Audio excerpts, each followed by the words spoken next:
remains Charlie Montero.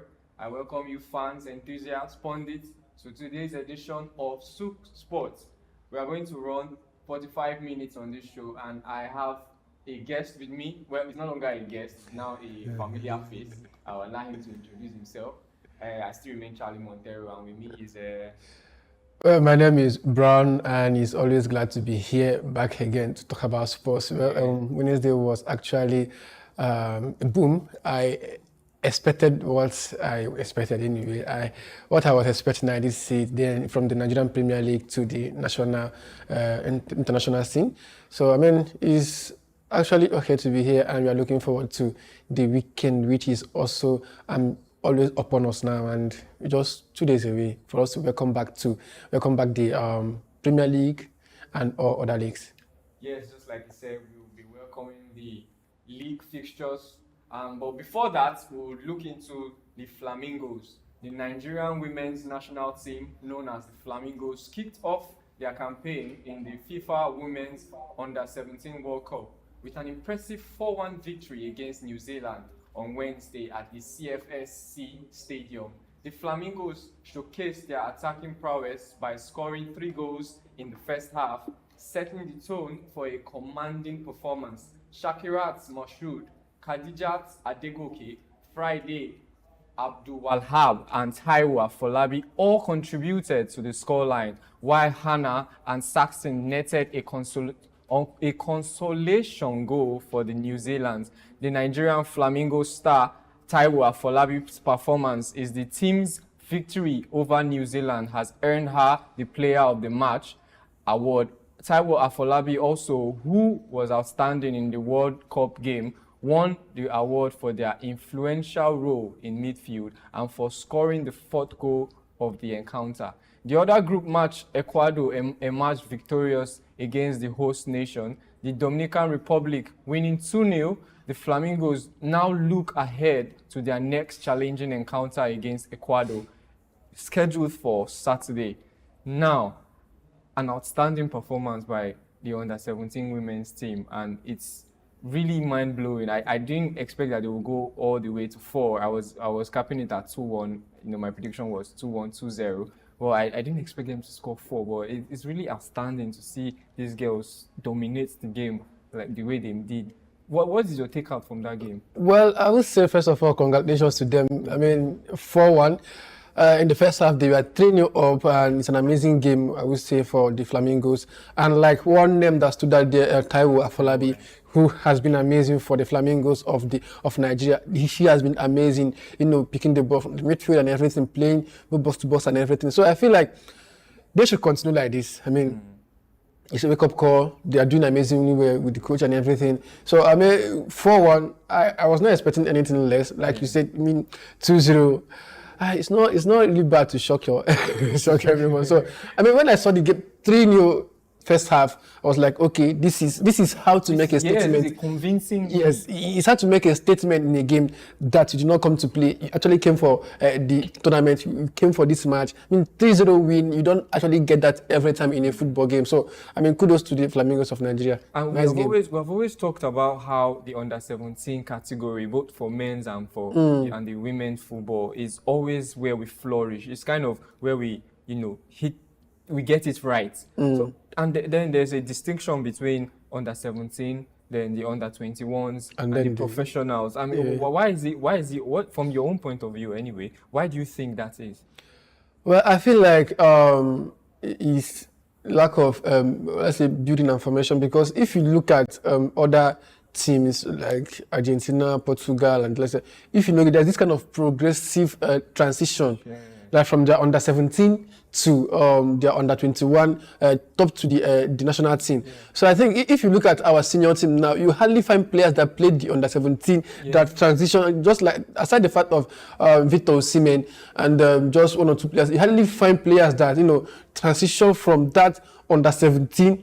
During the days of Victor Osimhen in the 17, we have Wakale, Victor Osimhen, Yahaya, Muhammad, and the likes of them in the 17. But then where are they now? So that's the problem. I think that's the problem we have in Nigeria. They did amazingly well during the under 17, but the inability of the Nigerian, the NFF, and everybody to groom these players to the top level is one thing that will lack. I mean, if you look at other teams, you will see that most of the players that played during the under 17, they find a way to groom them back to the under 20, 23, and to the senior team. So I feel like it's the kind of challenge we are having in Nigeria. If we can be able to find a way to solve that, it will go a long way to help us. Because when you look at it, it's more or less like there's a gap. There's a gap and there's a loophole that we need to cover. So now looking at Ecuador, which is the next game for the Flamingos. Now, and if you look at the record of Ecuador, they are under 17 women. They've played 5, lost 2, won 3. And against Nigerians' record, we've played 5, lost 2. Okay, I'm looking at in their last 5 games. They've lost 1, drawn 1, and won 3. Now, coming against this Ecuador team, who actually won their opening fixture in this under 17 World Cup. Now, what threats do you think they pose against the Nigerian side? We have seen that we have come out high flyers. We have, done the good stuff in the opening game. Now, how do we approach this next game? Or what do you think? How do you think we are going to come out on top in this next game? Let me put it like that. Well, I feel like this is a 50-50 situation. The Ecuador team, they are not a walkover. It's not a write-off. Like you mentioned, they've played. It's almost the same thing with that of Nigeria. The Stars in the last 5 games, they've won 3, drawn, lost 2. Almost the same thing with that of Nigeria. So I think it's a 50-50 game. It's just the ability of Nigeria to approach the game with a different mindset. Now, what I always feel like, football, first of all, is being played here, up here. It's been played here. The motivation, the tactics, and everything is being played up here. The mindset you used to go into the team. Now, when you are playing, now you get to read the game as the game progresses. So if they are able to understand themselves and play against this Ecuador team, I feel like they are quite a match against the Ecuador side. It's not like they are untouchable or anything. So I feel like they are up to the task, talking about the Flamingos of Nigeria. Well, the Ecuadorians have scored 2 goals without conceding a goal, and their opening fixture, that is. So we are hoping to see that our girls run out victorious at the end of this campaign, and we hope that they will go all the way, to winning the competition. But it's more like a competition that we can win. I mean, the only side that I feel will pose a threat will be the Spanish side, because they are outstanding. Every area of the team is flourishing with talent. But I don't see that as a deterrent for these girls, because they have the ambition, they have the determination, they want to win. They know how to win. They know how to play the game, which is the most important thing, knowing how to play the game. I see that their confidence is also high up there. So I wish them well as they run out to their second game, and I hope that they get the result that they want. Now, moving on, we'll be looking at Nigeria's Minister of Foreign Affairs, Yusuf Tuga, has provided clarification regarding the recent detention of the Super Eagles in Benghazi, Libya. The clarification was necessary following a misleading report by the Libya Observer claiming that Nigeria had issued an apology over the detention of the Super Eagles, which lasted for over 16 hours from Sunday to October 13 to Monday, October 14. The statement outlined that the Government of National Unity's CDA was summoned to the ministry to address the unfortunate incident, but diplomatic progress was limited during the meeting with the acting charge of affairs, Ahmed Mohammed Matog Aboud, asserting that the matter fell under the jurisdiction of the Eastern government in Benghazi, not Tripoli, I beg your pardon. Furthermore, Minister Tuga clarified misinformation regarding the treatment of Libyan players in Nigeria by Lawedge, correcting the record without issuing an apology as the claims were deemed inaccurate. Now, we've seen this case lingering in our news space over and over again. They've handed the issue over to CAF. The minister is coming out now to say that there was no apology issued by the Libyan government or the Libyan authorities for the illegal detention of these players. And we are seeing that nothing is being said from the Libyan side. Now, I feel like they're trying to say that they are right, that there is no wrongdoing from their end, which everyone is clear as day to everyone that they actually purposely detained those players. I mean, look at the rackety balls that they brought to come pick the players to the venue, of which they said was going to host the match. And I don't understand why they are going back and forth with this. But we can understand where the minister is coming from, protecting his players. And what do you make out of all of this? Well, I feel like this is just instead of playing his whole game, as like you just mentioned, they handed it over to CAF. A CAF should just do their thing. I mean, if there is a punishment, whether there is an apology or not, yes, you are supposed to apologize for that kind of thing. But whether the apology is coming or not, the punishment that's supposed to be meted out to this particular kind of situation should be done. I mean, there's no need for you to be keeping players for over 16 hours, knowing fully well that they have a match on Monday, I think Tuesday. So I feel like whether you apologize or not, which I think is necessary for you to do, the deed has been done, and CAF should just take it off from there and do whatever they deem fit, the punishment they deem fit for this kind of situation. Well, moving to the NPFL, Super Eagles of Nigeria captain Ahmed Musa led former Nigerian Premier Football League champions Kano Pillars to stunning reigning champions Enugu Rangers at the Nnamdi Azikiwe Stadium in Enugu.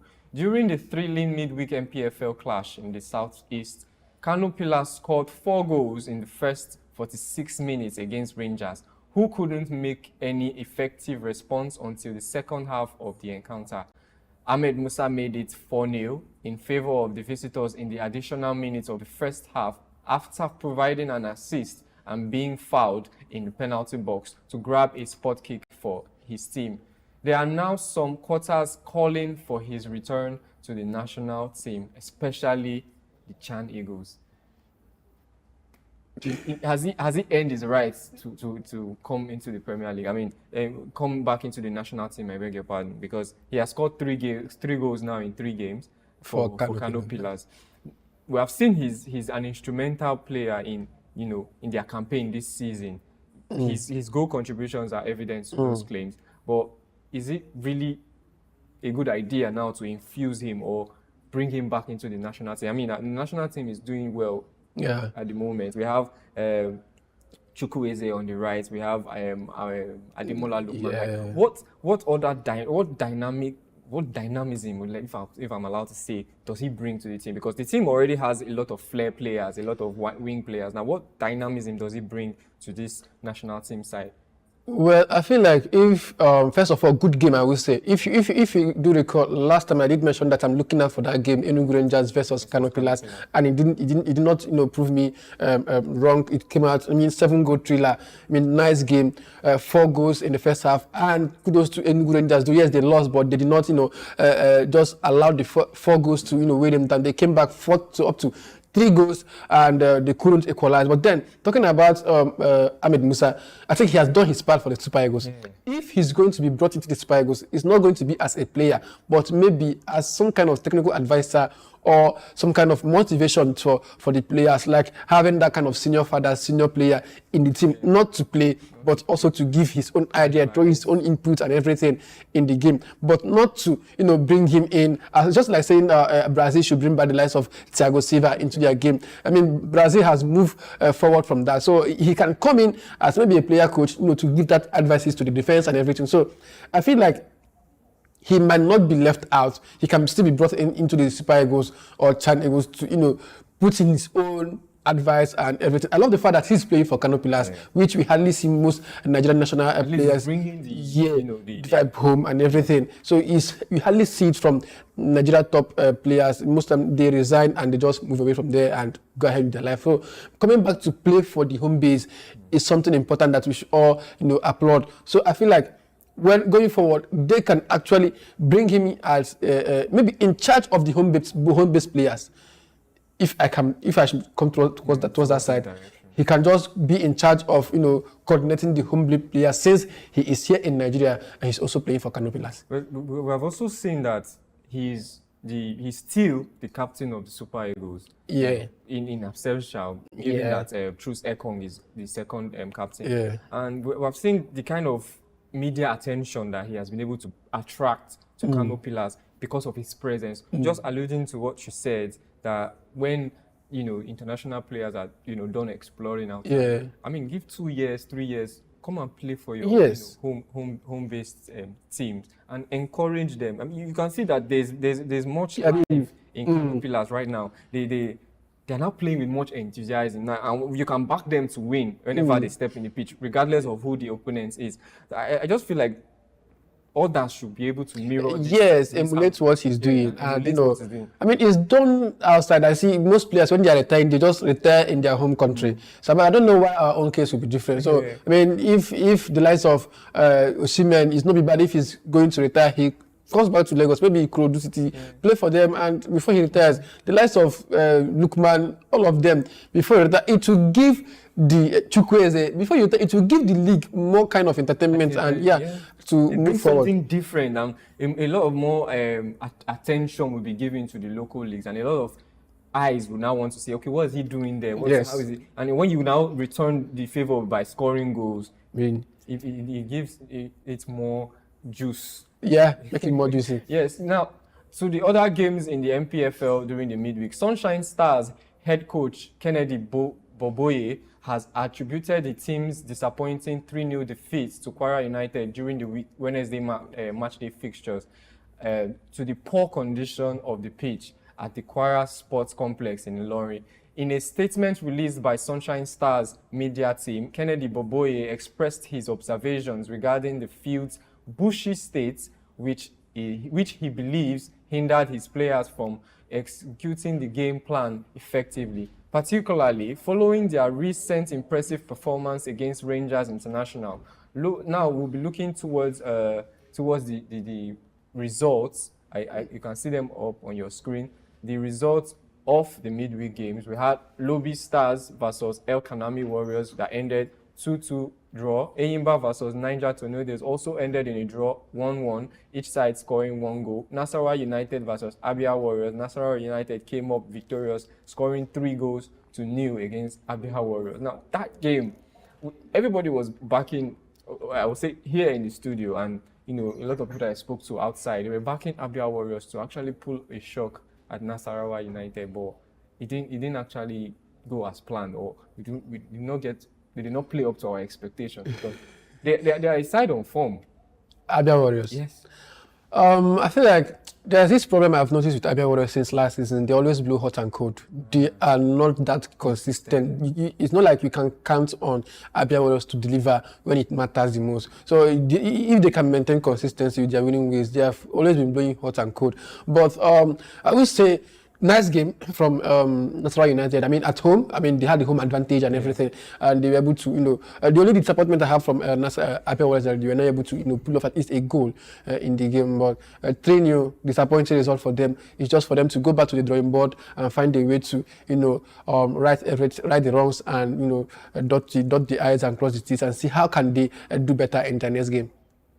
Yeah, and the weekend fixtures for the NPFL will be, you have 10 matches played on Sunday. We have Abia Warriors playing against Plateau United, Akwa United also going up against Rangers United. Heartland will be visiting Bayelsa United, and El Kanami Warriors will play host to Eyimba. Ikorodu City will be playing here at the Mobology Johnson Arena, playing host to Lobby Stars. Kano Pillars will also be playing host to Kwara United. Rivers United will be taking a trip to Niger Tornadoes. And Remo Stars, who are the league leaders, will be welcoming Bandel Insurance. Shooting Stars will play host to Castina United, and Sunshine Stars will be rounding up the weekend fixtures by playing host to Nasarawa United. And these are mouth-watering clashes that we should be looking out for. It's a pity that all 10 games will be played at the same time, 4 p.m., which is sad. I don't know why they would actually want to do this, because it was playing in my mind. Why play all 10 games by 4 p.m.?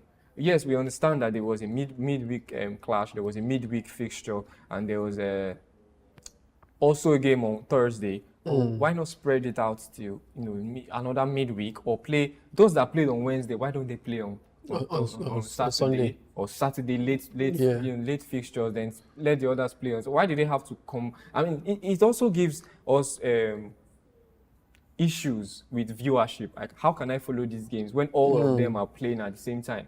Which one do I leave to watch which? Or how do I follow all these games? So I think they should address that. Yes, I think the LMC, they are talking about the league management committee. They are kind of having issues when it comes to fixing matches. So far, I've followed their way of analyzing and fixing matches. Sometimes they don't give prior notice to a lot of things, and I feel like they have to do more. They have to do more, do better when it comes to their fixing of matches and everything. I mean, like you just mentioned, these players, they had games, midweek matches and everything. The best you can do is that it's not like stretching out the whole games. I mean, you have Saturday and Sunday. You can divide these games different time frames and everything so that people can get to see if they can watch it and everything. But then I feel like they also have their reasons to make the decisions. But I feel like they should do better next time. Exactly. If you are listening, we hope that you can be able to do better. It's especially for us fans that want to enjoy and watch these games across all platforms. We hope that our local leagues will pick up in quality and everything that we hope for it, and mirror what all they are doing in Europe, and be able to bring us quality games in the comfort of our homes and also in the stadiums. And we'll be moving on to Europe.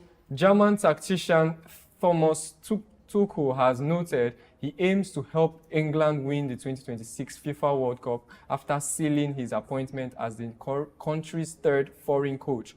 Thomas Tuchel, who is 51, is expected to officially resume work as England's head coach on January 1st, 2025, and he is expected to remain in the position for 18 months.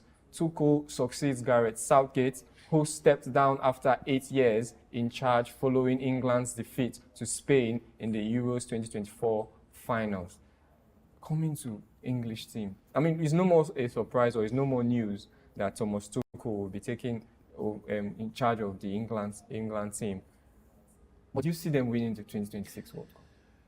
Oh, it's a big mountain to climb, if you ask me. Well, he made a big statement there. He made a big statement. We're going to help England win the 2026 World Cup. I mean, how is he going to pull that off? Well, it's all left for him. I mean, I don't want it to be like that of Ten Hag, where you say era comes to an end, and actually it's your own era that's coming to an end. I mean, you take things gradually. I mean, they did not give you. I don't think England gave him an ultimatum of winning the World Cup. Don't give yourself tasks that are way too big for you. I'm not saying it's not bad to dream big. I'm not saying it's too bad to dream big. But then, I mean, 2026 World Cup, we are not done with the qualifiers, though. Yes, you are going to qualify, but then I feel like it's too much big of a task for him to start, talking about now. We have not seen his game one. Maybe he has his tactics in mind. Maybe he has his style in mind. But then let's just watch and see. For me, I feel like, I mean, he's just saying just to impress the media. Coaches will say anything to the media, to keep their attention to themselves. But I don't see it as a big task that Thomas Tuchel cannot. But 2026 World Cup, I mean, he has not seen the team, he has not handled the team, and he's making this big statement. Yes, we have all seen, the quality of the England side. They have like-for-like replacements. Yeah, for all every position. Yeah. And, they are one of the teams that you say they are contenders to win the title in any competition that they play. So yes, on paper. Yeah, on paper, yeah. But is it not, just like you said, a big mountain for him to climb? Well, it remains to be seen, really, if he can achieve that. And let's hope that he can back his talk with the work. Now we are going to the English Premier League, as the English Premier League has made changes to the 2024-2025 EPL season fixtures to ease the busy schedule in December 2024 and January 2025. The highly anticipated Merseyside derby between Everton and Liverpool has been rescheduled to take place on Saturday, December 7, 2024 at 1:30 p.m. West African time. Another rescheduled match includes Liverpool playing against Nottingham Forest on Tuesday, January 2025 at 9 p.m. West African time. Arsenal's fixture against Brentford has been moved to Wednesday, January 1st, 2025 at 6:30 p.m. West African time, and their game against Tottenham Hotspur will now be a late kickoff on Wednesday, January 15, 2025 at 9 p.m. West African time. Manchester City also will face Aston Villa as the league is looking to reschedule at Villa Park on Saturday, December 2025 on the 21st of December 2025 at 1:30 p.m. West African time, seeking to have overturned their previous 1-0 defeat. Now, Chelsea's match against Bournemouth has been rescheduled to Tuesday, January 14, 2025 at 8:30 p.m. West African time, providing an opportunity for both teams to showcase their skills. Manchester United will play Southampton on Thursday, January 16, 2025, before a return leg against Fulham on Sunday, January 2025, and at Craven Cottage, I beg your pardon. And also, Chelsea's match against Bournemouth has been rescheduled to Tuesday, January 14, 2025 at 8:30 p.m. West African time, providing an opportunity for both teams to showcase their skills. Manchester United will also play Southampton on Thursday, January 16, 2025, before a return leg against Fulham on Sunday, January 26, 2025 at Craven Cottage. Now, we'll be looking at the EPL fixtures for the weekend. We'll also pull up the La Liga fixtures, but we'll go on a short break, and when we do come back, we will dive into the fixtures for the weekend.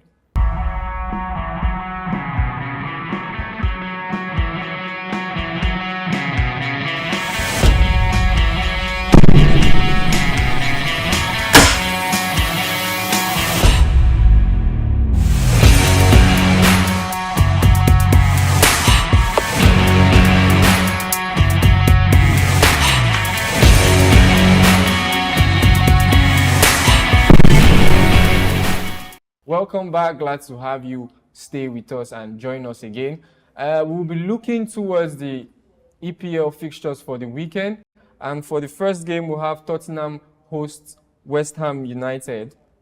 That game will be coming up at 12:30. We also have Fulham against Aston Villa, Ipswich against Everton, which is going to be a goal rush from 3 p.m. We have Manchester United versus Brentford, Newcastle United versus Brighton and Hove Albion. Southampton and Leicester City would be locking horns at the St. Mary's Stadium. AFC Bournemouth as well will be playing host to Arsenal. All these games will be coming to you tomorrow, 19th October, Saturday. And on Sunday, we will be having Wolverhampton play host to Manchester City. Liverpool, which is the game of the weekend, Liverpool, Chelsea will be locking horns at Merseyside.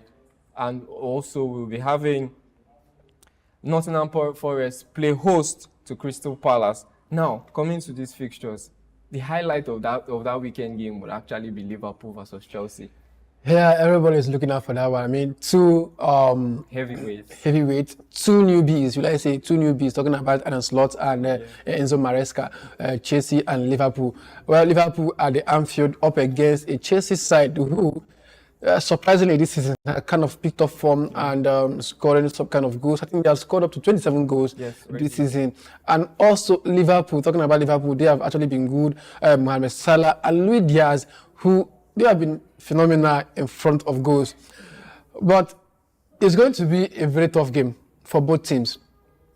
Liverpool having the home advantage and the noisy fans, and Chelsea trying to bounce back from that 1-0 draw against, I think, Bournemouth. Let's just see. For me, I think that it's a match. It's a game to watch. It's a match to watch. Liverpool up against Chelsea is a very big one to watch, and Liverpool wants to maintain that pace, that top ahead of Man City and Arsenal. Yeah. And Chelsea will try to close in the gaps. I mean, a win for Chelsea, I think we'll take them 17 points off, and let's see how hopefully Arsenal and then Bournemouth and Man City maybe drop points, which I don't think is going to happen. So, but one of the games that I'm going to look out for will be the game between Tottenham and West Ham, and also Leicester versus Southampton. It's a championship debut and a game I feel like Leicester have not really found their feet since they returned from the championship. They have been proving stubborn, especially when they come against the top boys. So I feel like they still have a lot of things to prove. They have not really been the Leicester, going back to the Championship and coming back. They have not really been the same Leicester. So I feel like they have a lot, still to play out to, convince a lot of people that they are also in the game. I think they are also fighting to survive, leave that relegation zone and everything. But like I did mention, Tottenham versus West Ham is going to be another game that everybody will be in London derby. Yeah, London derby. For Arsenal and Bournemouth, I feel like it's a win for Arsenal. the Mikel Arteta team, they have been very, very, very phenomenal and consistent. Yes, people might say they have not won the league, they have bottled the league twice in 2 seasons back to back, but then being able to be consistent in that manner where we have Pep Guardiola and his team with that formidable team, being able to always be at their neck, trying to grab the title is not an easy race. So I think Arsenal still have something to fight for. Then we do have the Monday night game that's on Monday 21st of October between AFC Bournemouth and Nottingham Forest. And well, I feel like it's a good game, but Wolves versus City, I think it's a win for City because Pep, the team has not really been that amazing. Talking about Pep's side, always in the beginning of every league, every season, they seem shaky at the beginning, but as time goes on, they'll just bounce back. So I just feel like I was going to, give you time to analyze this game one after the other, but since you have already run through it like a bazooka, I just wanted to point, looking at that Liverpool-Chelsea game. Yeah. Chelsea do actually have a chance taking all 3 points at Merseyside, because if you look at the last time Arne Slot's team lost in the league, it was coming back from a return from international break. Now, do you think that poses a threat? Because we saw Mohamed Salah limp off, in his last game for Egypt, and he's a very crucial player when it comes to Arne Slot's plan in that Liverpool team. Now, how do you think they are going to capitalize, given that a lot of Chelsea players didn't represent their team in international break? You would say, okay, maybe Noni Madueke. I think the most important ones players did the likes of Noni Madueke, Kopama, Enzo Fernandez, Christopher Nkunku, Nicolas Jackson. But you wouldn't compare it to Colombia, Luis Diaz, or Argentine. A lot of Liverpool players represent their side in international scene. Yes. But when you look at Malo Gusto, how many games did he play for France? No, none.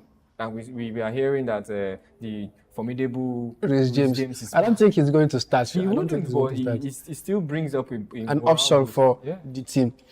Well, like you did mention, the game is for me, it's a 50-50. But some persons before, because as yesterday, I did some analysis in the game, interviewed some persons. They were like, some said Liverpool to win by 4-0, some said 3-1. But I feel like it's still a 50-50. It's an open play. But in as much as Liverpool are occupying the first position in the league, I think Chelsea are also a team to beat. Looking at their recent form with Enzo Maresca and how they play football, keeping the ball on the ground and playing a tactical style of football, and they scoring. As at last season, most of their goals were coming from Kopama, but you can see that they have options.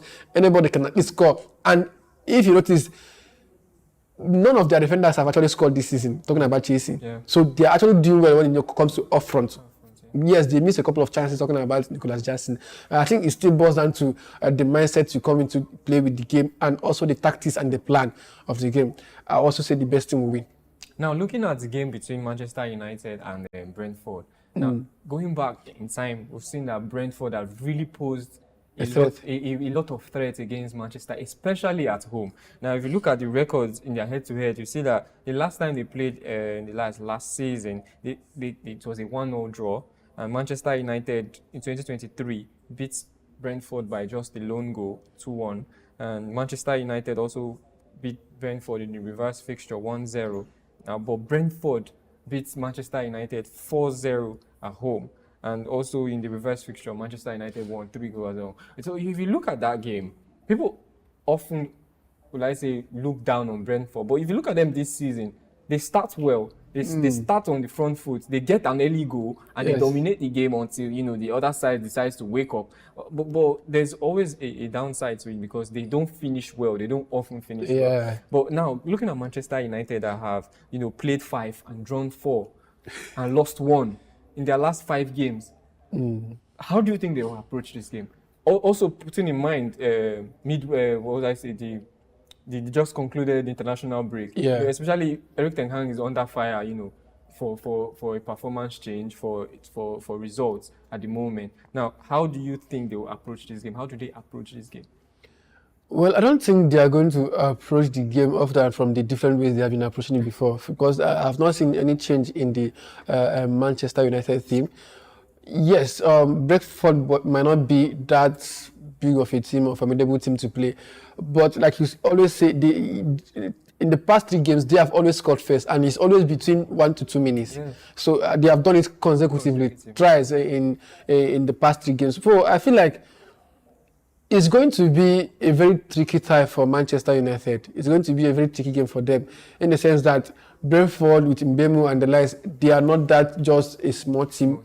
You might just feel like they might not be the top 4 team or part of the top 6, but they're always proven to be stubborn.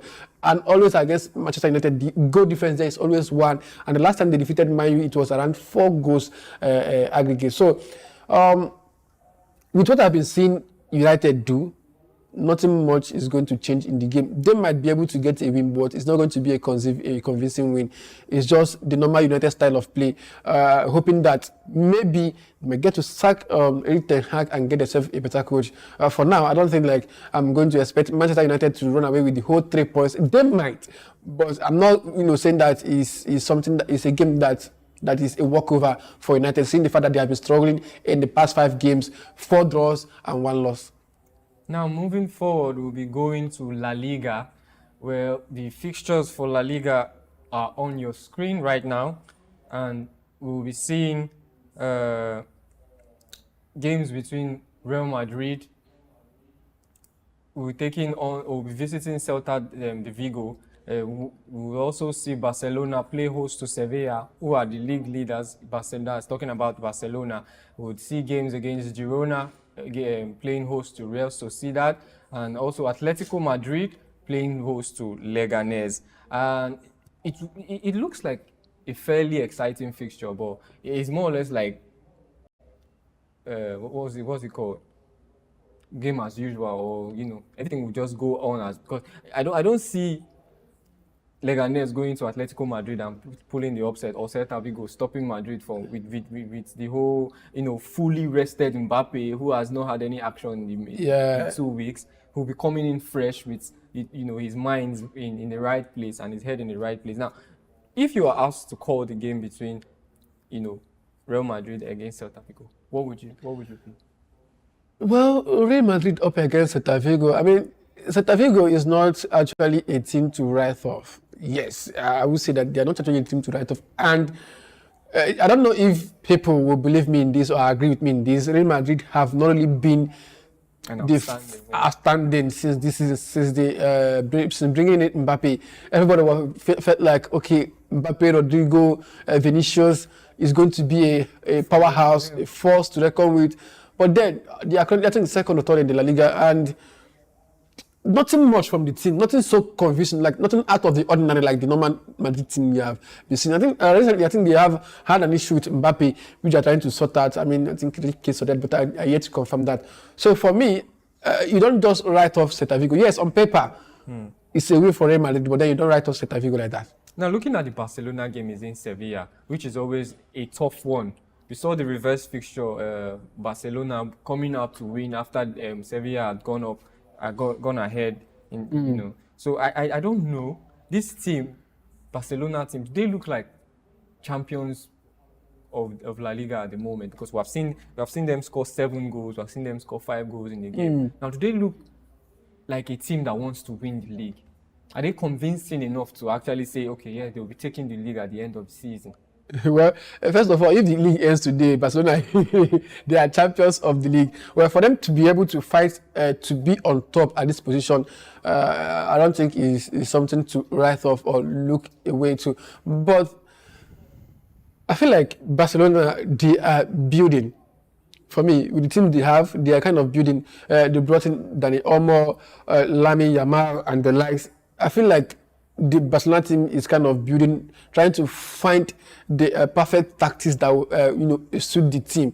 So for me, but amidst the building phase they are going through, they have tried to maintain some kind of consistency in their game. Yeah. Yes, they might not be that convincing in keeping clean sheet and everything, but Barcelona, if you look at it, whether you like it or not, whether you want to accept it or not, they have actually been a better team to watch than Madrid. I'm going to say They're that more exciting. Yeah. more exciting to watch. The attacking player. Yes, and entertaining. We having Lamine Yamal, Lewandowski, Rafinha, and the likes, coming together to, bring something. There is no outstanding player that you are going to call in Barcelona that, okay, I'm looking out for this player. He's gonna days for Lionel Messi, or you're looking out for Neymar. There's not that big name. I would say Lewandowski is not that like one of the toppest strikers you will call. He scored a hat-trick, leading up to the... I mean, Jackson also scored a hat-trick. Madrid scored a hat-trick. So hat-trick nowadays is only prohibited at Manchester United. It's hard for you to score a hat-trick at Manchester United. Right. So that yeah. So every Manchester United fan watching out there, he said it, not me. I'm with you guys on this. I mean, try and score a hat-trick and let people like him, shut up. But then... Barcelona, they are actually doing well for themselves so far. So I'm not going to write them off. Saying that, okay, they are champions or they are going to be champions. Yes, I would say that they are contenders for the trophy this season. But then I would say it's kind of too early. Let's just watch as things progress. Well, we'll be watching the progress also in Serie A, as Napoli seem to be right at the top of the standing, followed closely by Juventus, Inter Milan, and the International and the AC Milan. Well, I don't know if we'll be able to get the fixtures on our screen, but Como will be playing host to Parma today, and we'll also see tomorrow's fixtures. Genoa will be playing host to Bologna. AC Milan welcomes Udinese. Juventus will be playing host to Lazio, and Napoli would go all the way to Empoli, which is also like a derby, an inland derby. Lecce will be playing host to Fiorentina. Venezia will be playing host to Atlanta. Inter will be going all the way to AS Roma, the capital of Italy. And Verona on Monday will be playing host to Monza. For me, the outstanding fixture would be Empoli versus Napoli, because that is more or less like the biggest derby in the weekend in Serie A at the moment. Not taking away Juventus against Lazio. No. I wouldn't write those. I was coming to that, but I just wanted to look at the history behind the game. Empoli, because obviously you first talk about the derbies because they are more or less the hot clashes of the weekend. Well, we do have, it's quite a mouth-watering fixtures lined up for the weekend in Italian Serie A. I just hope that it gives us what watching, and like you said, Napoli, they are occupying the first position, and hopefully we are going to see Napoli. They have actually been trying their best this season, doing well. Conte without Victor Osimhen, and Chifa Kvaratskhelia has also been trying his best. So I feel like it's an open play for them, 50-50. They should just maintain their pace, maintain consistency with the radical Conte and everything. Lukaku, I mean, he has been doing well in the absence of Victor Osimhen. So I don't think they are missing him that much, but the Napoli side, they are actually doing well. Well, when you talk about doing well, another club that is doing well, which is not surprising in the Bundesliga, is Bayern Munich, asserting their position as the biggest club in the German Bundesliga at the moment. They are sitting pretty at the top of the league with 14 points from 6 games. And close to them, with no much difference, is Leipzig, who also boast of 14 points in 6 games. And if you're looking at their fixtures, for the first game of the weekend, we'll be having Dortmund playing host to St. Pauli, and also Bayern Leverkusen will be welcoming Eintracht Frankfurt. Hoffenheim will be playing Bochum. Freiburg will be playing host to Augsburg. Mainz welcome Leipzig. Mönchengladbach welcomes Heidenheim. Stuttgart will be going all the way to Munich to play Bayern, and Holstein Kiel will be also playing host to Union Berlin. And to round up that fixture on Sunday, we'll be having Wolfsburg play Werder Bremen. Mouth-watering fixtures, and we also, in the reverse fixture of Bayern Munich versus Stuttgart last season, we saw Stuttgart go there and actually blow Bayern Munich away. We did not expect that fixture, and we did not expect the outcome. No, we expected the fixture, but we didn't expect the outcome. Bayern Munich was a team on form. Harry Kane just bagged in 4 goals in the Champions League before that game. And they slumped. They literally slumped at home against Stuttgart. And it wasn't surprising, given that they were, going through managerial change and all of that. Well, now we see that companies are the helms of affairs, and we hope that there will be something different. Without dwelling too much, we'll be going to the French League On. And what an exciting match fixtures we'll be having. Well, for today, we'll be having Brest host Rennes, Saint Etienne will be also, welcoming Lens, and PSG will be playing host to Strasbourg tomorrow. And for me, it's like the highlight of the game, of the weekend fixtures in Ligue 1. So we're calling it a wrap on the fixtures, and we would also moving forward and by saying that the 20-man shortlist of footballers for the 2024 Golden Boy Award has been made public. The Golden Boy Award is dedicated to rewarding the best footballers, under the age of 21, and players that can only win this once in their career, according to the 2024 nomination released on Thursday. Players such as Lamine Yamal of Barcelona, Kobe Mainoo of Manchester United, Arda Güler of Real Madrid, and Samuel Omodeon of Porto are in contention for the prestigious award. The winner will be announced at a ceremony in Turin on December 17. Now going over to tennis, Rafael Nadal says he feels emotional, prepared for ending his career at next month's Davis Cup final. But the Spaniard will only contest the singles if he is ready to win.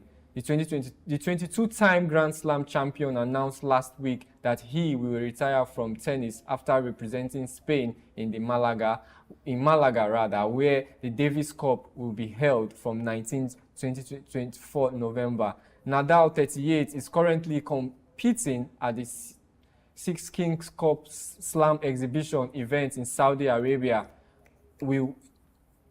while Novak Djokovic for the final time on Saturday. After losing his semi-final 6-3, 6-3 to compatriot Alcaraz, who he partnered in doubles at the Olympics and could do so again at the Davis Cup, Nadal will meet Djokovic in the third-place match. The Serbian, the only man to have won more slams than Nadal, with 24, was beaten 6-2, 6-7, and 6-4 by world number 1 Jannik Sinner, who will face Alcaraz for the $6 million prize money. British number 1 Katie Boulter was knocked out of the Ningbo Open in straight sets by Beatrice Haddad-Maia. World number 10 Haddad-Maia completed a 7-6, 7-2, 7-5 victory to reach the quarterfinals, where she will play Spain's Paula Badoza. The 6th seed dominated a first set tie-break following an even start, and he broke Butler in the 11th game of set 2 before holding serve to win the match. It is the first loss for Brazil's Haddad-Maia in 4 meetings for the 28-year-old Briton, who beat Sarah Irani in her opening match after exciting the Wuhan Open in the first round last week. Butler, who has 3 career singles titles, is ranked 35th in the world heavy ranking. Now, later on Thursday, fellow Briton Dan Evans was denied a superb win as US Open semi-finalist Francis Tiafoe fought back from behind at the Almaty Open. Evans, who has dropped to 180th in the world ranking, lost 6-7, 6-7-6, 6-3 to 15th ranked Tiafoe in Kazakhstan, bidding for his first victory against a top 20 opponent for over a year. Qualifier, Evans showed glimpses of his quality shot making and served tidily before a slow start to the decider proved costly. Now, world number 1 Iga Swiatek says she is very excited to go to work with Wim Fisetti after appointing the Belgian as her new coach. Swiatek parted ways with Torwowski earlier this month after 3 seasons together with the Pole. Now, Fiasi, 44, has worked with former Grand Slam winner Kim Clijsters and Angelique Kerber during his coaching career. He split his Japan's Naomi Osaka in September, having helped the 26-year-old to her fourth Grand Slam title. Now we'll be moving over to rumor has it as Manchester City manager Pep Guardiola signs an extension to his contract even if the club loses its legal battle against 115 alleged breaches of financial rules, reports The Athletic. Now Sporting's Portuguese boss Ruben Amorim and Bayer Leverkusen Spanish head coach Xabi Alonso top Manchester City's list to replace Guardiola if he decides to leave in the summer. Liverpool have accepted that Trent Alexander-Arnold will not sign a new contract and are looking to negotiate a sale to Real Madrid in January. Now, Barcelona and Bayern are also interested in England's fullback Trent Alexander-Arnold. Manchester City's pursuit for Wolves' Algerian left-back Ryan At-Nouri has been boosted by their appointment of Hugo Viana as sporting director. Manchester United boss Erik ten Hag is keen to sign Barcelona and Netherlands midfielder Frankie de Jong in January as he attempts to rebuild his midfield. Now, Manchester United are interested in RB Leipzig's and Slovenian forward Benjamin Sesko, who is expected to depart the Bundesliga club next summer. Bayer Leverkusen and German defender Jonathan Tah, Canada and Bayern Munich left-back Alphonso Davies, and Lille and Canada forward Jonathan David are being tracked by Barcelona. Real Madrid have lined up Bayer Leverkusen and Netherlands fullback Jeremy Frimpong as a target if they are not able to sign Alexander-Arnold. Chelsea midfielder Cesar Casadei has also been advised by Italy under-21 boss Carmen Nunzieta, to consider his Blues future in January if he is not getting game time. Now, moving over to sports business, the German Football League stalled domestic rights sales processes will resume on November 25th as it races to get all contracts in place before year end in the wake of the legal challenge by DAZN. La Liga has secured an increase. I beg your pardon, I take that again. La Liga has secured an increase for its media rights in the Indian subcontinental after securing an experimental agreement with Galaxy Racer, which is currently streaming the league's matches for free. Now, Abu Dhabi has stolen a match on the Stales Gulf neighbors Saudi Arabia by taking on the NBA's New York Knicks jersey patch rights for the tourism body. And with that, we come to the end of our show today. I would like to say thank you to you, Mr. Armani, for joining us today. Well, it's been an exciting show, regardless. Yeah, it's been an exciting show, and looking forward to the weekend. And so surprisingly, I would say, I wouldn't say surprisingly, Rafael Nadal will be ending his long tennis career very soon. And he has been an amazing player, king of clay, I would say. But then I'm wishing him all the best as he, retires from the world of long tennis. Well, it has been an amazing time hanging out here with you, Charlie de Montero. Well, I'll return the favor by saying it's been a wonderful time playing host to him, Mr. Armani Black, while I call myself Charlie Montero. It's been my pleasure playing host to you all. Thank you for watching. Thank you for staying tuned. Well, I would like to say thank you to everybody that has made this show come to you today, from the backroom staff to the camera person, and also those that are working in our MCR. I would like to say thank you, and I'll see you on Monday.